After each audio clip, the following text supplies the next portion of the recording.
आज का 8th class के लिए जो काम है वो आपकी स्क्रीन पे दिखाई दे रहा है बेटा। प्रश्नावली 6.2 कि पाइथागोरस त्रिक। त्रिक का मतलब है यहाँ पर तिकड़ी। तिकड़ी का मतलब समझिए आप, 3 लोग होंगे उसमें। कितने लोग होंगे? 3। उसको बोलते हैं हम त्रिक। और पाइथागोरस त्रिक का मतलब होता है कि पाइथागोरस में भी हमारे पास 3 सदस्य होते हैं। जिस तरह से ये आपको पता है, कर्ण, लंब और आपका होता है आधार। पाइथागोरस का नाम आते ही हमारे दिमाग में एक आती है समकोण त्रिभुज। जी, समकोण त्रिभुज, जिसका एक कोण 90 डिग्री का या समकोण होता है। तो हम इस त्रिभुज में हमें पता है कि यदि ये एंगल है हमारा, तो उसके सामने वाली जो भुजा होती है वो होती है लंब। ये हमारा लंब है, ये हमारा आधार होता है और ये होता है कर्ण। ठीक है। तो 3 चीजें इस पाइथागोरस में दी होती है और यही 3 चीजें पाइथागोरस त्रिक कहलाती हैं। लेकिन हर संख्या पाइथागोरस त्रिक नहीं होती है। ये हम कैसे निकालेंगे कि यदि दी हुई आपके पास कोई संख्या है तो उसके 2 साथी आपने किस तरह से निकालना है, यही इसमें पाइथागोरस त्रिक की इस क्वेश्चन में पूछा गया है। तो आपको पता ही है बेटा, छठी में 7वीं में आपने पढ़ा था, पाइथागोरस का जो फॉर्मूला होता है वो होता है कर्ण का स्क्वायर बराबर है आधार का स्क्वायर जमा लंब का स्क्वायर। तो जैसा कि आपको एक संख्या मैंने दे दी, 3, 4 और 5 है मान। ये पहले से हमने एक पाइथागोरस त्रिक एग्जांपल के लिए आपको समझाने के लिए दिया है। आपको ये भी पता है कि जो कर्ण होता है वो किसी भी समकोण त्रिभुज की सबसे लंबी या सबसे बड़ी भुजा होती है, कर्ण। तो यदि आप इन त्रिक में देखेंगे तो सबसे बड़ी भुजा कौन है? 5। तो हम क्या करते हैं, कर्ण की जगह रखेंगे हम 5 को।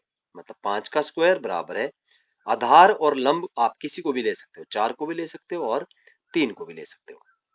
तो हमने 4 का स्क्वायर जमा 3 का स्क्वायर ले लिया। 5 का स्क्वायर जैसे आपको पता 25 होता है, बराबर है 4 का स्क्वायर 16, 3 का 9।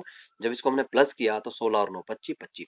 अगर दोनों साइड आपके पास बराबर आ रहा है तो हम कहते हैं कि ये जो तीनों सदस्य हैं ये पाइथागोरस त्रिक के सदस्य हैं। कौन से सदस्य हैं? पाइथागोरस त्रिक। यदि इन सबसे जो बड़ी भुजा होती है उसका वर्ग अन्य दो भुजाओं के वर्गों के योग के बराबर ना आए तो ये जो 3 अंक होते हैं ये पाइथागोरस त्रिक की श्रेणी में नहीं आते हैं। तो आज जो हम क्वेश्चन कर रहे हैं बेटा, उसमें यही है कि पाइथागोरस त्रिक के सदस्य आपने निकालने कैसे। देखिए, फॉर्मूला वही है, कर्ण का स्क्वायर बराबर है आधार का स्क्वायर जमा लंब का स्क्वायर। अब देखिए, ये पाइथागोरस त्रिक निकाली कैसे जाती है। इसको निकालने का बहुत एक अच्छा फॉर्मूला है बेटा, पहले ही डिजाइन किया हुआ, पहले ही बनाया हुआ फॉर्मूला है। आपने उसके आधार पर चलना है और आप आसानी से ये क्वेश्चन सॉल्व कर सकते हो।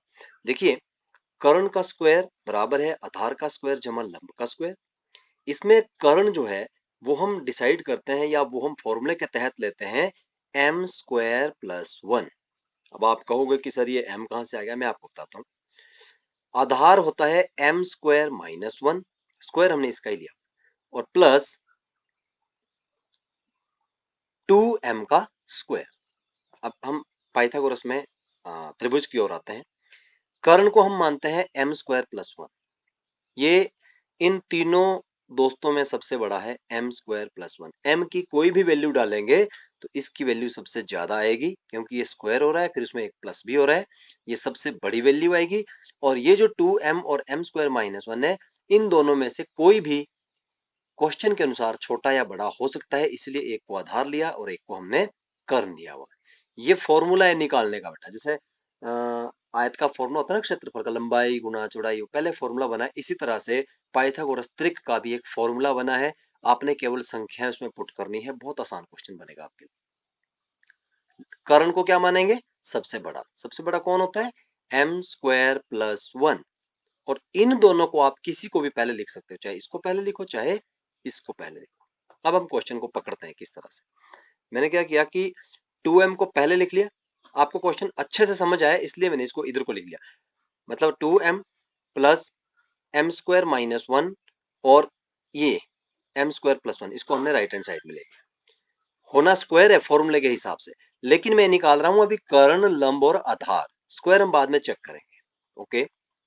जिस तरह से हमारा एक क्वेश्चन है, किसी ने कह दिया कि एक पाइथागोरस त्रिक होगी कोई जिसके 3 सदस्यों में से एक सदस्य 10 है, अगले 2 सदस्य आपने पता करने हैं। ओके। तो हमारे पास एक सदस्य मिला केवल 10। अब अगले दो सदस्य पाइथागोरस के हम कैसे निकाल सकते हैं, उसके लिए हम इस फॉर्मूले का यूज करेंगे। तो देखिए 10 एक सम संख्या दी हुई है, क्योंकि वैसे बेटा ऑड भी हो सकती है, परंतु आपकी 8वीं क्लास में सभी जो भी आपको क्वेश्चन दिए होते हैं वो सम संख्या के दिए जाएंगे। तो हम पहली संख्या लेते हैं 10 फॉर एग्जाम्पल, और हमारे पास पहला सदस्य जो पाइथागोरस त्रिक का है दैट इज 2m, दूसरा सदस्य है m स्क्वायर माइनस 1 और तीसरा सदस्य है m स्क्वायर प्लस 1। तो हमने क्या करना है, पहला सदस्य 10 दे दिया तो हमने पहले सदस्य के नीचे 10 लिख दिया। Okay, now we have to find second सदस्य। अब हमने सेकंड मेंबर निकालना है, प्लस m स्क्वायर माइनस 1। अब मैंने 5 कहां से आया, मैं आपको इसके बारे में क्लियर करता हूं। जब हमने 2m को 10 माना, मतलब 2m इक्वल टू 10, हमने यहां लिख लिया 2m किसके बराबर है, 10 के। पहला सदस्य 2m है पूरा, ये 10 के बराबर है। तो m कितना हो गया, 10/2 बराबर है 5। m की वैल्यू कितनी होगी, 5, और m की वैल्यू हमने यहाँ पे डाल दी। देखो m की जगह लिखा मैंने 5, 5 का स्क्वायर माइनस 1, और यहाँ पर भी 5 का स्क्वायर प्लस 1। 10 मैंने गोला इसलिए मारा क्योंकि ये हमारा एक फाइनल मेंबर है, इस पे भी गोला नहीं मारा जब तक फाइनल मेंबर हमें ना मिले। तो 10 का मैंने 10 लिख दिया। यहाँ पर क्योंकि कर्ण का स्क्वायर हम लगाते हैं ना, दूसरा हमने ले लिया बेटा 5 का स्क्वायर कितना, 25, 25 माइनस 1 और 5 का स्क्वायर 25 प्लस 1, ये 10 आ गया। ये आपका 24, 25 में से एक 24 आ गया, 25 प्लस 1 26 आ गया। नाउ ये मैंने गोला मार दिया, मतलब हमने पाइथागोरस के तीनों सदस्य निकाल लिए, जिसमें से यदि हम 10 का स्क्वायर करेंगे, 24 का स्क्वायर करेंगे और 26 का स्क्वायर करेंगे जैसा ये फॉर्मूले में था, तो ये दोनों सेटिस्फाई होने चाहिए, दोनों बराबर होने चाहिए, और मुझे लग रहा है ये हो भी गया। 10 का स्क्वायर होता है 100, 24 का स्क्वायर होता है 576 और 26 का होता है 676। जब मैंने इसको और इसको प्लस किया तो कितना आया, 676 बराबर है 676। इसका मतलब ये तीनों सदस्य पाइथागोरस त्रिक में सही बैठते हैं। कहने का मतलब है कि यदि हमारे पास कोई समकोण त्रिभुज होती तो ये वाली भुजा कितनी होनी थी, 26, ये होगी 24 और ये होगी 10, या ये 24 या 10 कोई भी।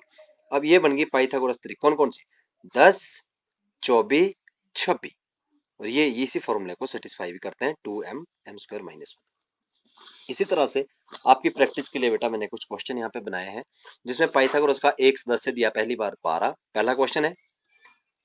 ये आपके लिए दूसरा क्वेश्चन है, इसमें पहला सदस्य कौन है, 14, तीसरा, चौथा, पांचवा, छठा, सातवां, आठवां, आप कोई भी सदस्य इसमें से ले सकते हो। लेने सब कौन से हमने, सम संख्या। कौन सी संख्या लेनी है, सम संख्या, ताकि आपको करने में आसानी आए। और हमारे पास सम में कौन है, ये। तो आपने सबसे पहले 2m, जैसे मैंने 2 ले लिया फॉर एग्जाम्पल, एक क्वेश्चन और समझा रहा हूं आपको। 2m ले लिया हमने यहाँ से, 2m, ओके, 2m ले लिया 2, तो 2m किसके बराबर आ गया, 2 के, m आ गया 2/2 और कितना आ गया, 1। अब हमने m कितना है हमारे पास, 1, 1 का स्क्वायर माइनस 1, 1 का स्क्वायर प्लस 1, तो ये 2 का 2, 1 का स्क्वायर कितना होता है 1, 1 में से 1 गया 0, 1 का स्क्वायर 1, कितना है 2। तो ये है आपकी पाइथागोरस त्रिक, ये और ये तीनों सदस्य आपने निकाल लिया। नेक्स्ट क्वेश्चन हमने ले लेते हैं, कोई सा बड़ा ले लिया, हमने ले लिया 18, ये ले लिया पहला सदस्य। तो 2m की जगह 18, m स्क्वायर माइनस 1 और m स्क्वायर की हमें निकालना है।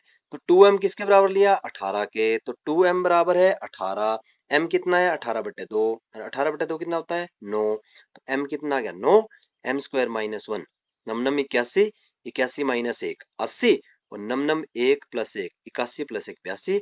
तो दिस इज आवर पाइथागोरस त्रिक, कौन, 18, 80 और 82। आप करके देख लो, 18, 80 और 82, जब इसका स्क्वायर करेंगे प्लस इसका स्क्वायर करेंगे तो वो आपके पास 82 का स्क्वायर आएगा। और आप, ये तो छोटे क्वेश्चन है, आप बेटा प्रैक्टिस करो कि आप 64 का निकालो पाइथागोरस त्रिक, आप 52 की निकालो, आप 50 की निकालो, और दिस इज अमेजिंग से कि हम किस तरह से बिना किसी सहायता से केवल 2m m स्क्वायर प्लस 1 और m स्क्वायर माइनस 1 से पाइथागोरस त्रिक निकाल सकते हैं। Thank you.